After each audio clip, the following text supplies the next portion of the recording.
Ukraine যুদ্ধ বন্ধে Donald ট্রাম্পের মধ্যস্থতায় শান্তি আলোচনার তোড়জোড় চললেও রাশিয়ার প্রেসিডেন্ট ভ্লাদিমির পুতিন তার কৌশলগত লক্ষ্য থেকে এক চুলও সরে আসেননি। এমনটাই সতর্ক করেছে মার্কিন গোয়েন্দা সংস্থাগুলো। সাম্প্রতিক এক প্রতিবেদনে বলা হয়েছে, পুতিন এখনও পুরো ইউক্রেন দখল এবং সাবেক সোভিয়েত ইউনিয়নভুক্ত ইউরোপীয় দেশগুলোর ওপর প্রভাব পুনঃপ্রতিষ্ঠার স্বপ্ন দেখছেন। বার্তা সংস্থা রয়টার্স জানায়, মার্কিন গোয়েন্দা তথ্যের সঙ্গে পরিচিত 6টি সূত্রের বরাতে এই মূল্যায়ন প্রকাশ করা হয়েছে। যদিও ট্রাম্প ও তার শান্তি আলোচকেরা দাবি করছেন পুতিন যুদ্ধ শেষ করতে আগ্রহী, গোয়েন্দা প্রতিবেদন বলছে 2022 সালে পূর্ণমাত্রার সামরিক অভিযান শুরুর সময় পুতিন যে লক্ষ্য নির্ধারণ করেছিলেন তা এখনও অপরিবর্তিত। গোয়েন্দা সংস্থাগুলোর মতে, ইউক্রেন ছাড়াও ন্যাটোভুক্ত বাল্টিক দেশ ও পোল্যান্ডের মতো অঞ্চলের জন্য রাশিয়ার অবস্থান উদ্বেগজনক। সেপ্টেম্বরের শেষ নাগাদ প্রস্তুতকৃত সর্বশেষ প্রতিবেদনে বলা হয়েছে, রাশিয়া দীর্ঘমেয়াদী আগ্রাসনের প্রস্তুতি নিচ্ছে।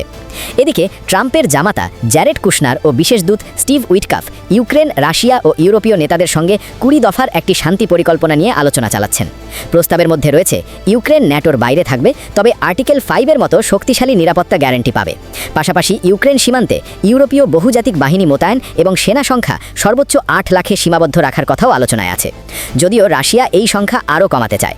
শান্তি আলোচনার সবচেয়ে বড় জটিলতা হয়ে দাঁড়িয়েছে দখলকৃত ভূখণ্ডের প্রশ্ন।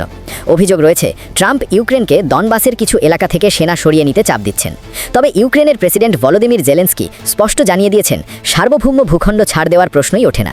তার ভাষায়, নিরাপত্তা গ্যারান্টি বাস্তবে কতটা কার্যকর হবে তা এখনও অনিশ্চিত। অন্যদিকে মার্কিন গোয়েন্দা পরিচালক তুলসী গ্যাবার্ড মনে করেন, রাশিয়া ইউরোপের সঙ্গে বড় ধরনের যুদ্ধে যেতে চায় না এবং বর্তমানে সেই সক্ষমতাও তাদের নেই। তবে পররাষ্ট্রমন্ত্রী মার্কো রুবিও স্বীকার করেছেন, পুতিন সত্যিই শান্তি চুক্তি চান নাকি পুরো ইউক্রেন দখলই তার লক্ষ্য, তা নিয়ে এখনও গভীর সন্দেহ রয়ে গেছে।